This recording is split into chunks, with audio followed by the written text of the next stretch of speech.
I spent the last few days installing an Espar D2 Airtronic diesel heater in my 2014 Mercedes Sprinter.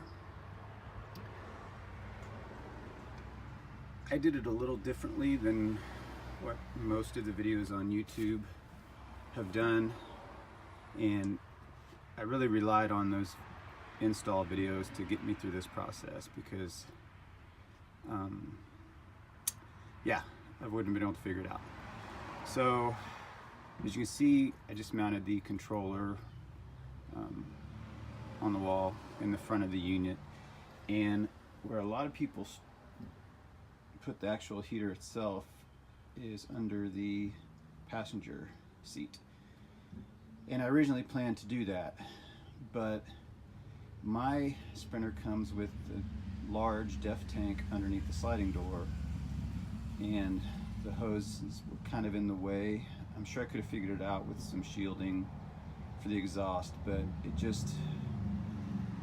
it was too tight of a space for me to feel comfortable with it. So instead, I decided to mount it in the back, which we usually call the garage, and I think it worked out great. As you can see, that about a foot off the floor is the exhaust vent into the main area. While I'm over here, in case you don't know what I'm talking about with the def tank, I'll climb underneath here. And you can see it's like a 6-gallon tank, and the hoses for it run underneath the van, which is that's like where the heater would go. So instead of putting it here, go around to the back.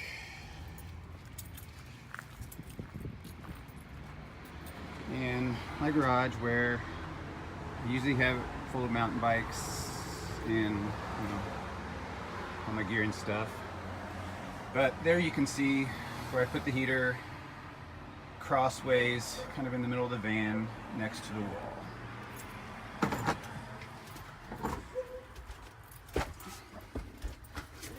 So next to the heater is the fuse block that came with the kit and the high altitude kit. Since I live in Colorado, I needed that. And then you can see the wiring that just goes up around my big propane tank and behind the wall up to the controller. And then you also see down here the wire to the fuel pump goes through the floor, and the power wire goes back behind the cabinet because that's where all my batteries are. So let me take you around.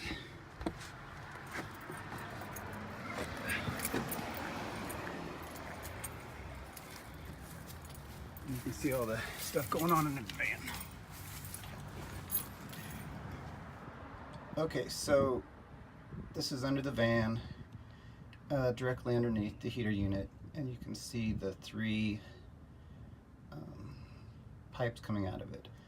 On the right is the exhaust, in the middle is the fuel line, and on the left is the air intake.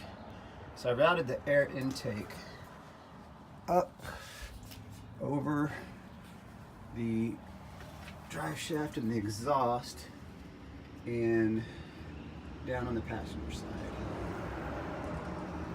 The exhaust, I kept it on the driver's side through the little muffler, and it just dumps out in front of the rear wheel. And the fuel line, you see it comes around, goes just on the outside of the fuel tank to the fuel pump, which you can see there, along with the wiring for the fuel pump, and then just around the other side of the filler hose to the factory supplied tap into the fuel tank. So I really like that I was able to keep just about everything on the driver's side of the van, because I didn't really like the option of running the fuel line past the exhaust. I know you can protect it by going over the heat shield, and lots of people have done it without issue. But I also didn't like that I was going to have to vent the exhaust out underneath the sliding door, which you see a lot. So keeping just about everything on the driver's side really seemed like a clean install to me, and it took me a while to do it, but overall I think it went pretty well, and I am happy with the results. So just another idea for people that are thinking about installing a heater on their own. Thanks for watching.